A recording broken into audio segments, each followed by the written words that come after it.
이 한탄하다 하는 말은 나함이라는 단어인데 한숨을 쉬면서 탄식하다, 또 후회하다, 또 마음을 바꾸다 그런 뜻입니다. 근심하다 하는 말은 아차브라는 단어인데 이 단어는 우리가 다 잘 아는 단어죠. 아차브 무슨 뜻입니까? 여러분 이 아차브라는 이름을 가진 사람이 있었지 않습니까? 몇 주 전에 했는데 야베스라는 이름이 아차브에서 나온 거죠. 뜻이 뭡니까? 근심, 고통 그런 뜻이죠. 하나님이 땅 위에 사람들을 보시고 한탄하시고 근심하셨다. 그래서 오늘 제가 말씀의 제목을 사람을 보고 한탄하시다 그렇게 하려고 하다가 우리에게는 이런 일이 없나 그런 생각이 들어요.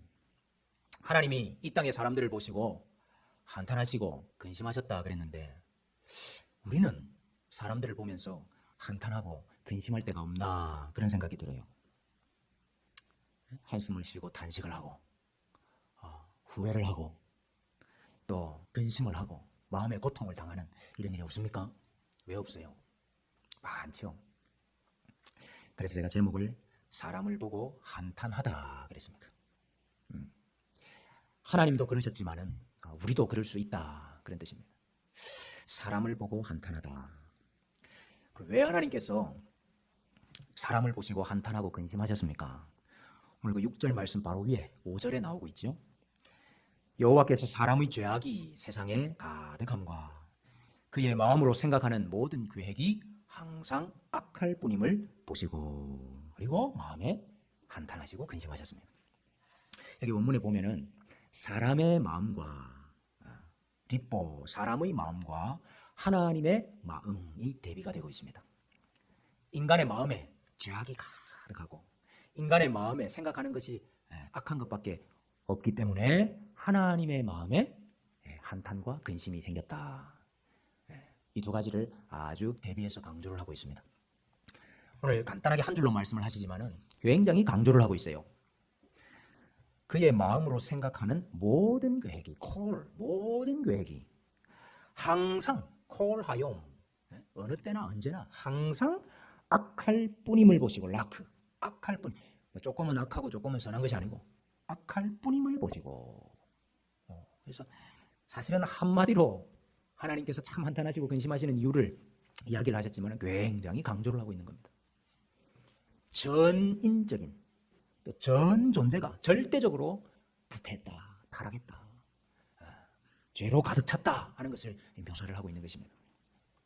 하나님이 보시니까 그랬다 그랬는데 하나님이 보셨다. 여러분 이 단어 우리 천지 창조할 때 많이 나왔던 단어 아닙니까? 하나님께서 창조하신 것을 보심에 어땠습니까? 보시기에 좋았더라 그랬는데 그 좋았던 그 좋음은 다 사라지고 이제는 무엇만 남았습니까? 악한 것만 남았다 하는 것입니다. 인간이 스스로 선과 악을 분별하리라.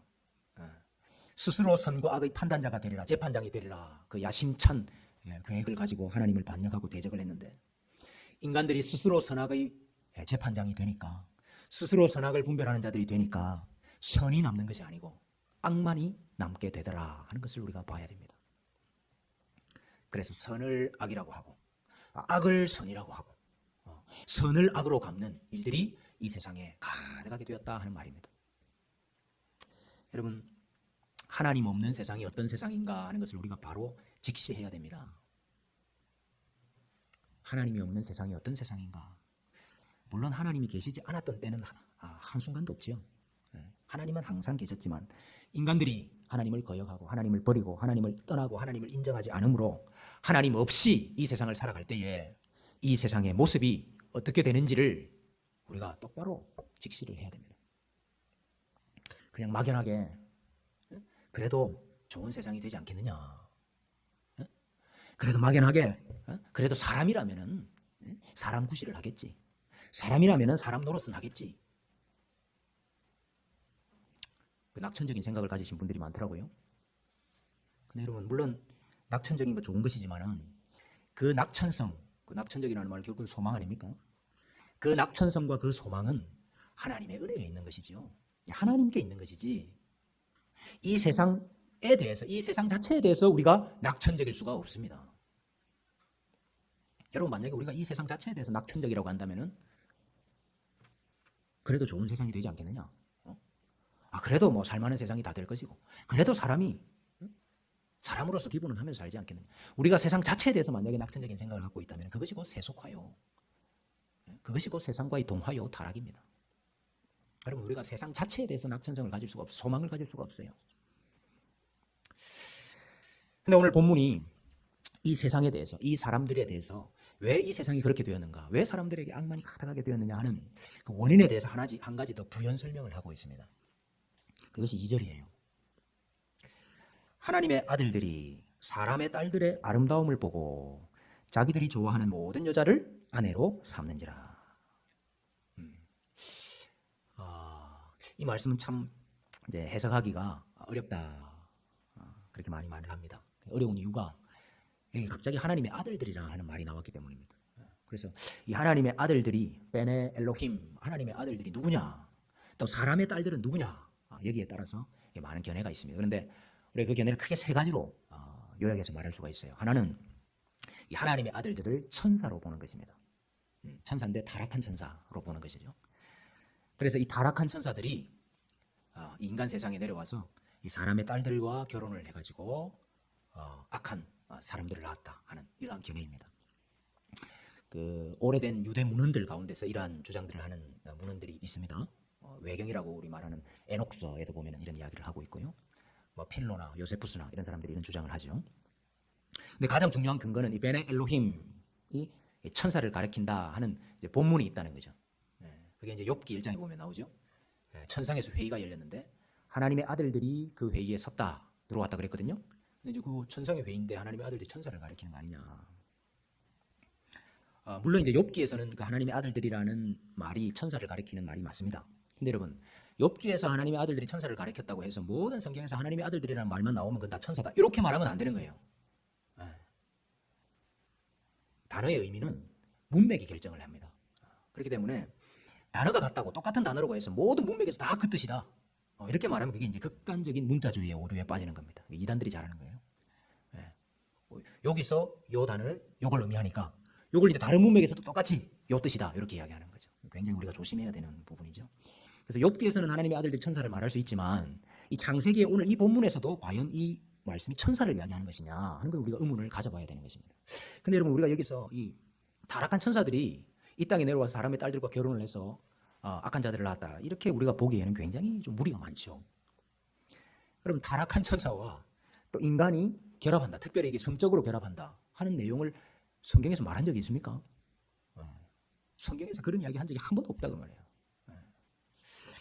그리고 이 천사가 인간과 결혼해서 자녀를 낳는다는 게 이게 성경적으로도 맞지 않지요. 우리 예수님께서 부활할 때에, 사람들이 부활할 때에 천사와 같이 되기 때문에 결혼하는 것도 없고 아이를 낳는 것도 없다, 이렇게 이야기하셨잖아요. 그 말 속에는 천사들이 결혼하고 아이를 생산하고 하는 일들을 하지 않는다는 뜻이 내포가 되어 있는 거죠. 근데 천사들이 지금 이 땅에 내려와서 그런 일을 했다? 그거는 저기 고대 신화에나 나오는 이야기죠. 신화에 보면 그런 이야기들이 많습니다. 뭐 신들이 사람과 결혼을 해서 반신반인적인 이런 사람들을 낳았다 하는 이야기 많지만 성경에서 과연 그 이야기를 하느냐, 그렇지 않은 것 같다는 거예요. 이제 가장 많은 견해는 두 번째 견해인데, 하나님의 아들들을 셋의 후손으로 보고 이 사람의 딸들을 가인의 후손으로 보는 것입니다. 성경에 그 이스라엘 백성들을 가리켜서 하나님의 아들들이다, 내 아들이다, 이렇게 이야기하고, 그죠?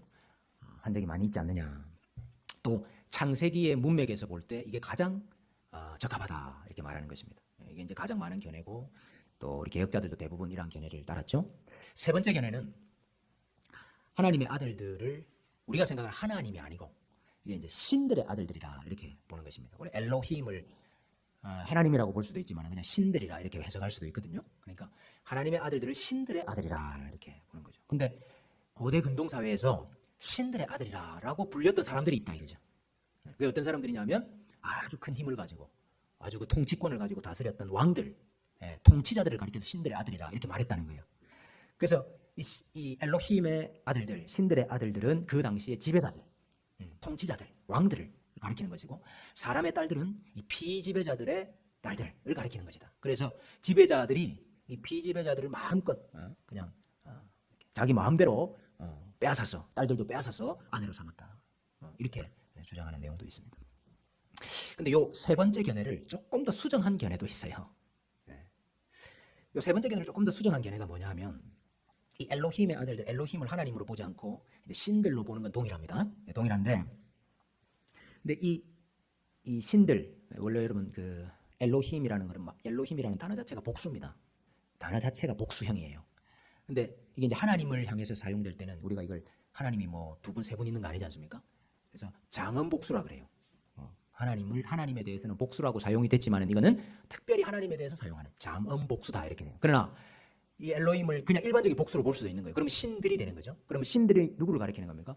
뭐 다른 신들, 우상들, 또 여기 타락한 천사들도 가리킬 수 있다 이렇게 보는 거예요. 그러니까 엘로힘의 아들들은 우상이나 다른 신들이나 그 타락한 천사들을 따르는 자들을 가리킨다 이거죠. 그래서 그러면 다른 신들을 쫓아가고 타락한 천사들을 쫓아가는 사람들이 누구냐? 바로 가인의 후손들이 아니냐. 창세기 문맥 속에서 가인의 후손들. 그러니까 엘로힘의 아들들을 가인의 후손으로 보고 사람의 딸들을 셋의 후손으로 보는 것입니다. 여러분 2번 견해하고 3번 견해의 수정된 견해하고 차이를 아시겠습니까? 2번 견해는 엘로힘의 아들들을 셋의 후손으로 보고 경건한 후손으로 보고 사람의 딸들을 가인의 후손으로 보는 것이고, 이 세 번째 수정된 것은 엘로힘의 아들들을 가인의 후손으로 경건하지 못한 자들로 보는 것이고 사람의 딸들을 셋의 후손 경건한 자들로 보는 겁니다. 근데 이 세 번째 좀 수정된 견해가 굉장히 일리가 있어요. 여러분 그 노아 당시에 강대한 힘을 가지고 있었던, 그래서 이 다스리던 지배자들, 왕들이 누구였습니까? 그들이 바로 가인의 후손들이었잖아요. 가인이 성을 쌓았다 그랬죠. 성을 쌓고 자기 아들의 이름으로 에녹이라고 성의 이름을 붙였죠. 그 말은 그 성의 지배권이 그에게 있었다는 뜻이에요. 그래서 가인은 성을 다스리는 자였어요. 조그마한 영토의 군주였다 이 말이죠. 그리고 가인의 후손 중에 라멕이 나왔는데 라멕이 어떤 일을 했습니까? 두 아내를 취했다 그러죠. 자기가 원하는 대로 아내를 취했다. 그러면서 그 아들들은 무슨 일을 했습니까? 그 아들들은 당대의 산업을 일으키고 문화와 예술을 이끌어가고 기술과 산업을 발전시키고 그리고 그 시대를 장악했잖아요. 그래서 강력한 힘을 가진 사람들이 되었습니다. 그 강력한 힘을 바탕으로 뭐 했다고 그랬습니까?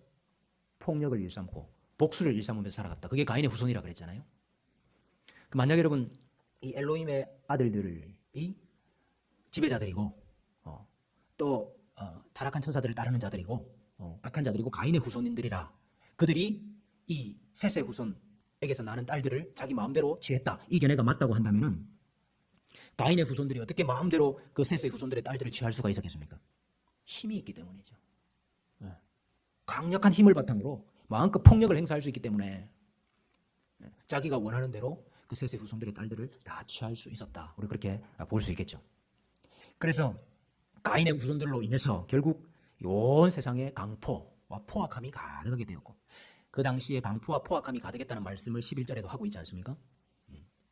가인의 후손들의 특징이 그것이었기 때문에 강포와 포악이 가득하게 되었고, 이 셋의 경건한 후손들, 여자의 후손들을 자기 마음대로 아내로 삼아서 뱀의 후손과 여자의 후손이 서로 섞이게 되므로 거룩성을 잃어버리게 되고 거룩성이 무너지게 되고, 또 셋의 후손들 역시 이 가인의 자손들과 함께 이 통혼하면서 함께 살면서 그들도 하나님을 떠나고 죄악에 빠짐으로 온 세상이 하나님을 섬기고 하나님을 예배하는 아벨의 후손들은 사라지고 뱀의 후손으로, 가인의 후손으로 가득 차게 되었다. 우리 그렇게 볼 수 있는 것이죠.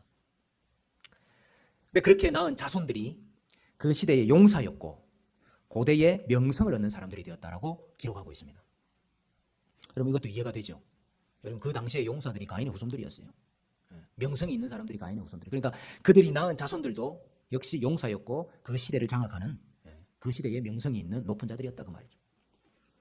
그리고 그들 중에 네피림이 있었다 이렇게 말하고 있는데, 이제 네피림이 다른 성경에 보면 그 거인족 속으로 이렇게 많이 소개가 되고 있기 때문에 네피림을 거인으로 많이 보는데 반드시 거인으로만 볼 수는 없습니다. 네피림 이꼴 거인 그건 아닙니다.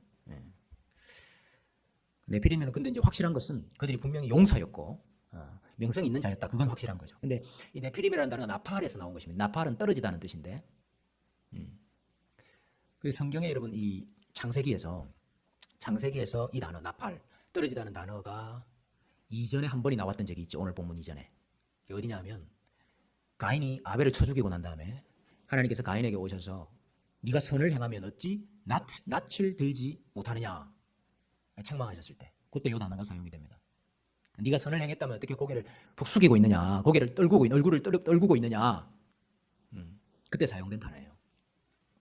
그래서 어떤 분들은 이 가인의 후손들을 냉소적으로 일컫는 단어가 이 네피림이라는 단어다, 이렇게 주장하기도 합니다. 어쨌든 이들이 그 시대를 장악하는 용사들이었고 명성 있는 자들이었다. 결국 가인의 후손으로 가득 찬 그들이 다스리는 세상이 된 것이죠. 우리가 2번의 견해를 취하든 3번의 수정된 견해를 취하든 핵심은 같습니다. 핵심은 무엇입니까? 여자의 후손과 뱀의 후손, 셋의 후손과 가인의 후손이 서로 혼합됨으로 거룩성이 상실되어 버렸다 하는 것입니다. 여러분, 세상에 소망이 있는 이유가 무엇입니까? 이 세상에 소망이 있는 이유가 무엇입니까? 여자의 후손이 남아있기 때문입니다. 여러분, 굉장히 중요한 말입니다. 이 말. 이 세상에 소망이 있는 이유가 뭐냐? 여자의 후손이 남아있기 때문이라. 그렇죠. 하나님은 여자의 후손을 통해서 이 세상을 구원하기 원하시니까. 근데 이 노아의 시대가 어떤 시대였느냐? 여자의 후손은 점점 줄어들고 죽고 진멸되고, 가인의 후손이 점점 득세하고, 가인의 후손이 세상을 차지하고 세상을 다스리는 시대가 되었다 하는 것입니다. 여러분, 이것은 성경에서 굉장히 중요하게 다루는 주제입니다. 출애굽한 이스라엘 백성들이 광야에서 미디안 족속들과 혼합이 됐죠. 미디안 여인들과 혼합이 됐다고. 그래서 그 여인들을 따라서 바알 보호를 제사하는, 그곳에 가서 같이 제사도 하고 그랬단 말이죠. 그래서 하나님께서 그 일로 연병을 일으켜서 막 사람들이 죽어나가는데, 그 난리통에 또 미디안 여자를 데리고 들어가는 족장이 한 명 있었어요. 그래서 비느하스가 그 사람을 따라가서 창으로 그 사람을 찔러 죽였습니다. 그 일로 하나님께서 비느하스를 영원한 제사장으로 삼으셔요. 굉장히 의미가 있죠. 제사장 사명이 뭐냐 이거예요. 네? 사람을 죽였는데 왜 제사장으로 삼습니까? 제사장의 사명이 뭐냐 말이에요. 제사장의 사명이 바로 하나님의 백성의 거룩함을 지키는 거예요. 그 거룩함은 다른 것이 아닙니다. 이방 족속과 이방 신과 이방의 것들과 혼합되지 않는 거예요. 그걸 지키는 게 굉장히 중요한 거예요. 신명기의 율법은요, 요약하면 내가 거룩하니 너희도 거룩하라 이것입니다. 근데 여러분, 거기서 말하는 거룩이 뭡니까? 어떻게 하면 거룩이 되는 거죠? 신명기에서 말하는 그 거룩의 핵심은 가나안 족속과 분리되는 것입니다. 가나안 족속과 함께 섞이는 것, 그게 거룩을 상실하는 것이고, 가나안 족속과 분리되는 그것이 바로 거룩이에요. 근데 결국은 이스라엘 백성들이 가나안 땅에 살면서 이 거룩을 지키지 못하고 거룩을 상실하죠. 그게 사사기의 역사고, 그 열왕기의 역사고, 훗날 바벨론 땅에 갔다가 다시 돌아와서 다시 새롭게 하나님의 나라를 시작하게 되었을 때도 에스라와 느헤미야가 펄쩍 뛴 일이 있었습니다. 무엇 때문에 펄쩍 뛰었습니까? 돌아온 백성들이 그 이방 족속들과 결혼했을 때, 이방의 족속들과 혼인함으로 에스라에 보면은 거룩한 자손이 섞이게 되었다 이렇게 말하잖아요. 그것이 거룩의 상실이기 때문에, 거룩이 상실되면 세상에 소망이 없어지는 것입니다. 그래서 이것이 굉장히 중요한 주제죠. 정말 하나님께서 한탄하시고 근심하실 수밖에 없는 일이 일어났다 그 말입니다. 또 보면은요, 우리가 여기서 원죄의 모습을 좀 살펴볼 수 있어요. 하나님의 아들들이 보았다 그랬죠. 보고 라아. 보고 뭘 봤습니까? 사람의 딸들의 아름다움을 보고, 아름다움이라는 단어는 토부입니다.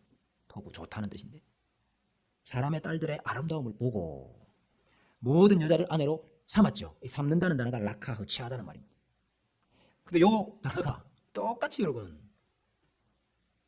하와가 첫 번째 죄를 범할 때 그때 사용이 되고 있습니다. 여자가 그 나무를 본즉, 보았죠? 보니까 어땠습니까? 먹음직도 하고 이 먹음직이라는 게 토부입니다. 토부 좋아 보였다 그 말이에요. 나무가 좋아 보여서 열매가 참 좋아 보여서 뭐 했습니까? 여자가 그 열매를 따먹고 따먹다는 말이 락하고 취하다는 뜻이에요. 아주 의도적으로 오늘 이들의 범죄가 어떤 범죄였느냐? 예? 하와가 범했던 그 원죄의 성격과 동일한 범죄다 하는 것을 그렇게 말해주고 있는 것입니다. 보고 본다는 말은 내가 판단한다는 말이죠. 내가 선하게 판별자가 된다는 말입니다. 보고 내 마음에 좋으면 내가 취하는 것입니다. 여러분 이것이 죄의 본질이고 인간의 원죄요. 이 노아 시대 사람들도 동일한 죄에 다 빠져 있었다는 것입니다.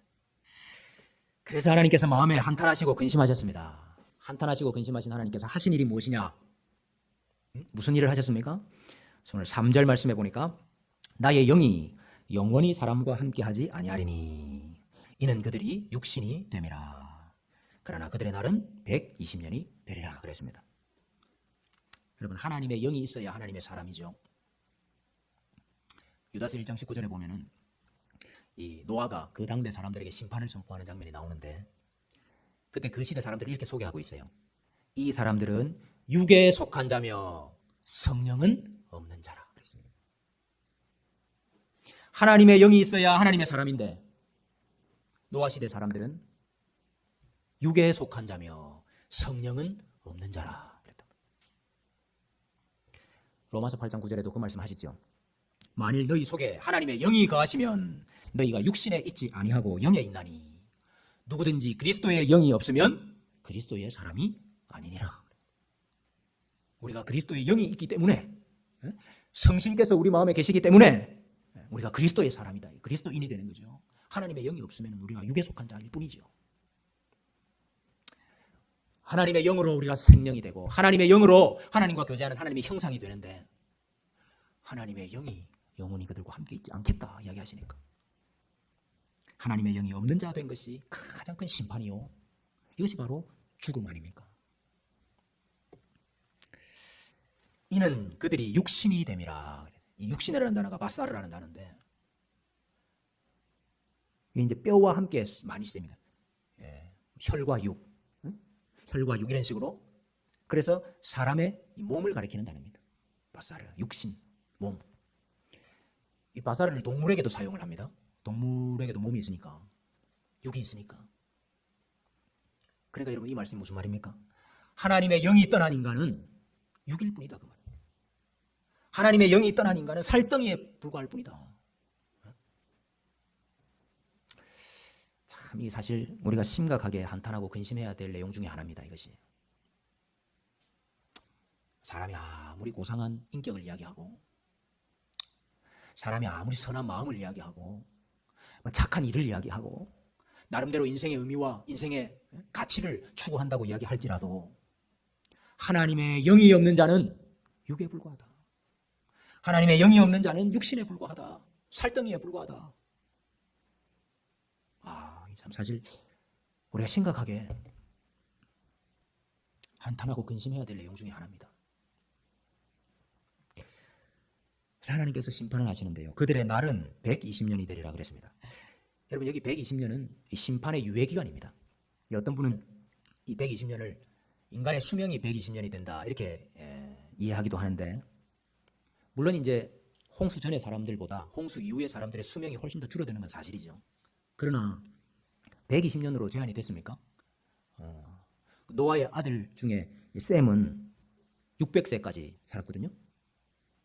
또 데라 205세까지 살았고 아브라함은 175세, 이삭은 180세, 야곱은 174세, 147세.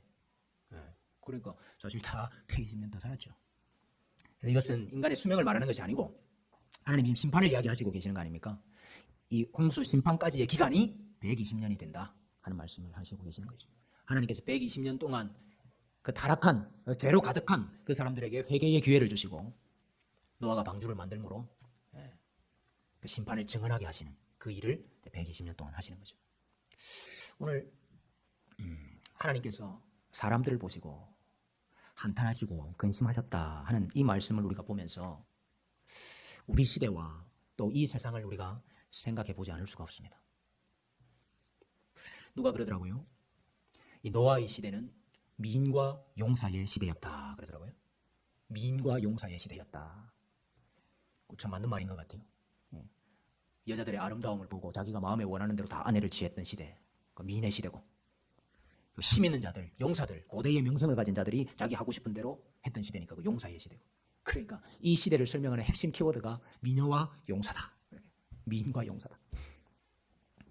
근데 여러분 가만히 생각해 보십시오. 오늘날도 비슷하지 않습니까? 이 사람들의 관심이, 이 세상 사람들의 관심이 말입니다. 이 세상 사람들의 관심이 어디 있습니까? 보기 좋은 거, 그죠? 눈에 보기 좋은 거, 또 사람들이 말할 때 좋은 거, 거기에 다 관심이 있지 않습니까?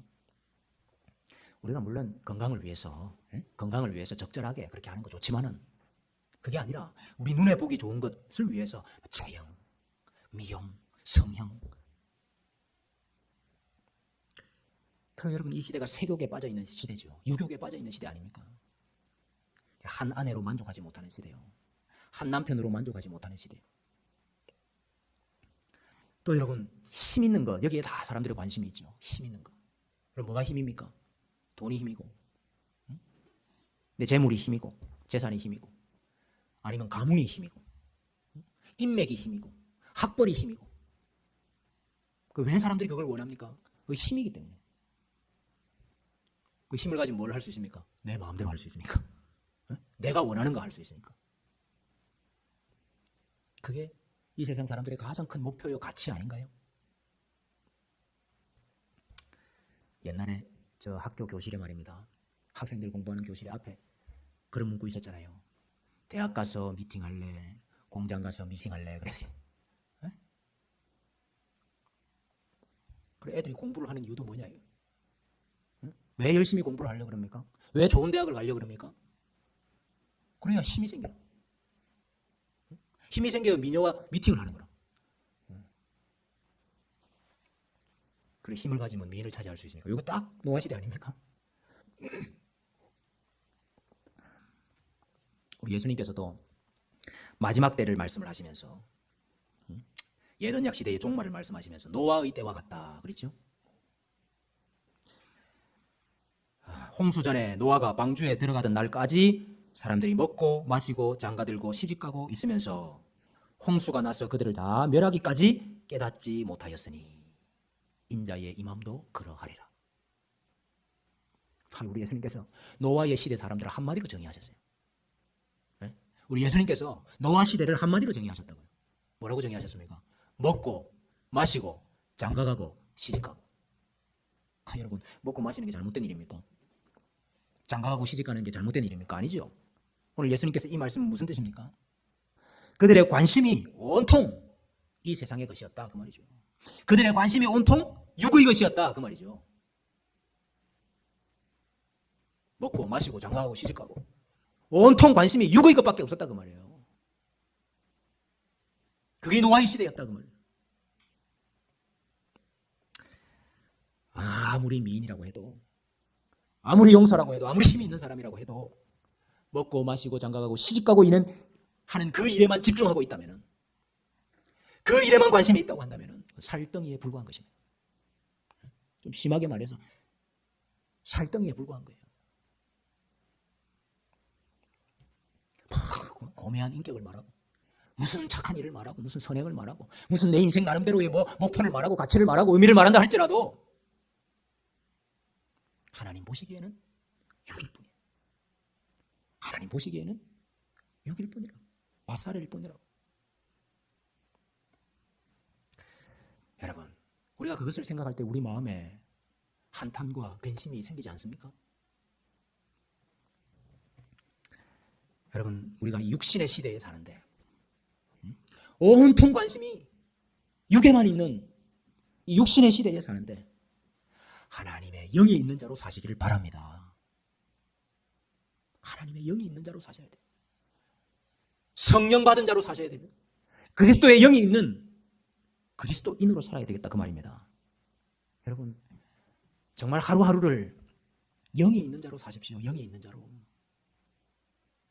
우리도 먹고 마시고 하지요. 매일마다 먹고 마셔야죠.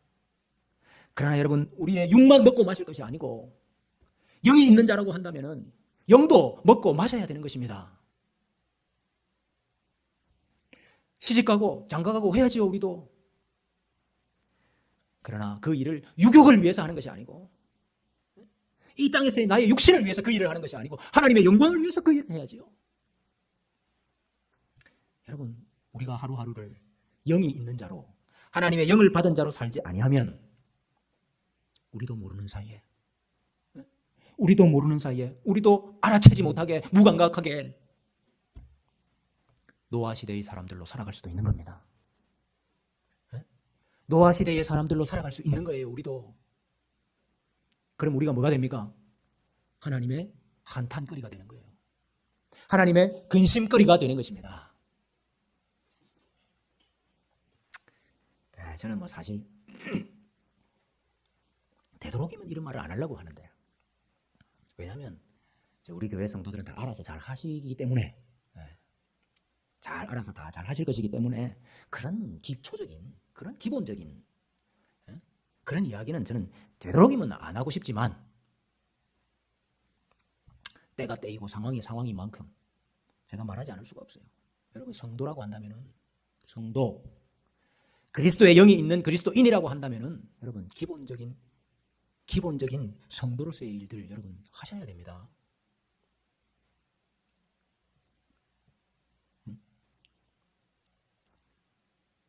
예배의 자리 지키셔야 돼요. 기도하는 일 정말 힘을 써줘야 되고, 하루하루를 내가 어떻게 하나님과 함께 살아갈 것이냐 하는 이 일에, 여러분, 우리가 어떻게 하면 이 일을 잘할 수 있을까? 어떻게 하면 내가 성도로서 잘 살아갈 수 있을까를 고민하고, 그것을 위해서 구체적인 계획도 세우고, 그러한 일도 행하면서 내 몸의 습관으로도 만들고. 여러분, 다 우리가 육을 가졌기 때문에 육이 편한 대로 하고 싶지, 우리의 영을 위한 그 일을 우리가 아주 기쁘게 적극적으로 나서서 그래 할 수 없단 말이에요. 마음에는 원이로되 정말 우리가 육신이 약하다 그 말입니다. 그래서 그 일이 그냥 되는 것이 아니고 우리가 힘을 써야 되고 노력을 해야 되고. 여러분, 오늘 금요 기도에도 아무 생각 없이 살다 보면 오늘이 금요일인지 아닌지도 몰라요. 오늘 기도회를 하는지 안 하는지도 모른다고. 이 시간에 다른 일 하다 보니까 기도회고, 그럼 찔리는 사람이 많을 때예요, 아마.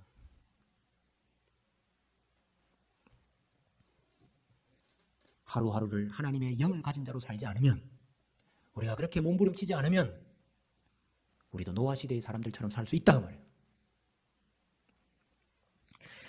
여러분, 노아 시대 가인의 후손들이 힘을 가졌던 시대였습니다. 가인의 후손들이 용사들이었고, 가인의 후손들이 명성이 있었어요. 여러분, 우리 시대도 다릅니까? 근데 여러분, 우리가 그 사람들을 동경하고 그 사람들을 부러워하고, 나도 어떻게 하면 그 사람들처럼, 그 사람들 중에 하나가 되어볼까? 여러분, 우리가 그런 생각 가질 때가 많습니다. 이 세상에 잘 나가는 사람들 부러워하는 거예요. 나도 어떻게 하면 그런 사람이 돼볼 수 있을까? 학생들 똑바로 들어야 돼요.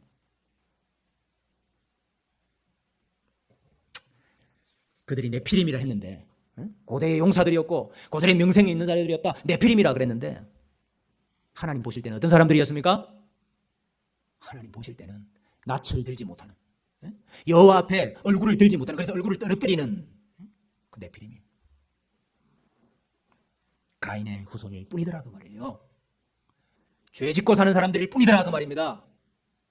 그들의 마음의 생각이, 계획이 악한 자들일 뿐이더라 그 말이에요. 네피림이 위대한 사람이 아니고 하나님의 영을 가지고 사는 자가 진짜 영적인 거인입니다. 여러분, 하나님의 한탄과 근심에는 반드시 끝날이 있습니다. 여러분, 참 중요한 말입니다. 하나님의 한탄과 근심에는 반드시 끝날이 있다. 120년이라는 유예 기간을 주셨습니다. 여러분, 잘 한번 생각해 보세요. 우리에게는 얼마의 기간이 유예 기간으로 남아 있는지 모르지만 우리도 이 유예 기간 가운데 지금 살고 있는 거 아닙니까? 노아 시대 사람들에게는 120년이라는 유예기간을 주셨지만 여러분 우리에게는 이 유예기간이 얼마나 많은지 알 수 없지만 우리도 이 유예기간 속에 지금 살고 있다 그 말입니다. 끝을 모르죠. 그 끝이 언제일지, 하나님이 심판하시는 그날이 언제일지, 육으로 가득한, 죄악으로 가득한 이 세상을 심판하실 그 마지막 날이 언제일지 우리가 알 수는 없지만은 우리도 지금 유예기간 가운데 살고 있다 그 말이에요. 여러분 우리가 이 사실을 염두에 두고 산다면 우리의 삶이 바뀌지 않겠습니까? 우리의 인생이 바뀌지 않겠습니까? 우리가 살아가는 모습이 바뀌지 않겠습니까? 여전히 육에 속한 사람처럼, 이 땅의 육이 전부인 것처럼 그렇게 사시겠습니까?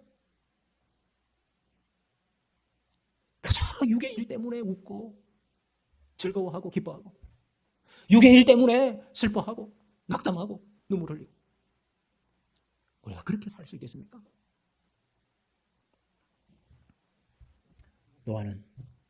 노아는 이 가운데서 하나님께 은혜를 입은 자라 그랬습니다.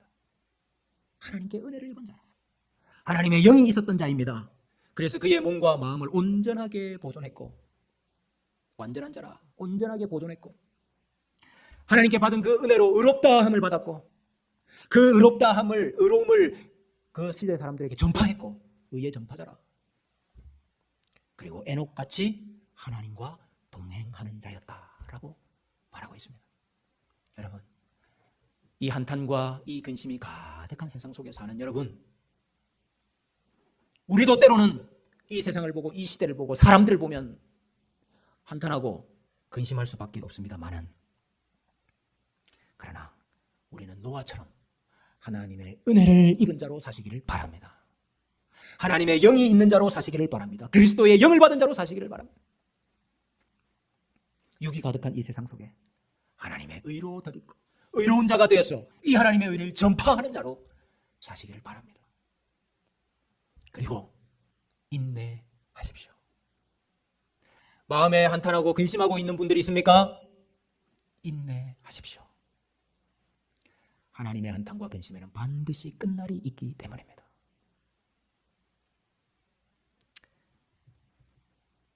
하나님이 보호하시고, 하나님이 심판하시고, 하나님이 갚으시고, 하나님이 인정해 주시고, 하나님이 신원해 주시는 날이 반드시 있습니다.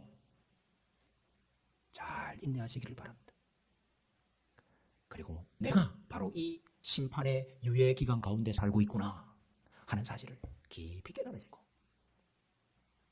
내가 이 마지막 때를 살아가면서 어떠한 자로 하나님 앞에 서야 할 것인가, 내가 어떠한 자로 하나님 앞에 서야 할 것인가를 진심으로 고민하는 우리 주님의 교회 성도들 되시기를 주님의 이름으로 소원합니다.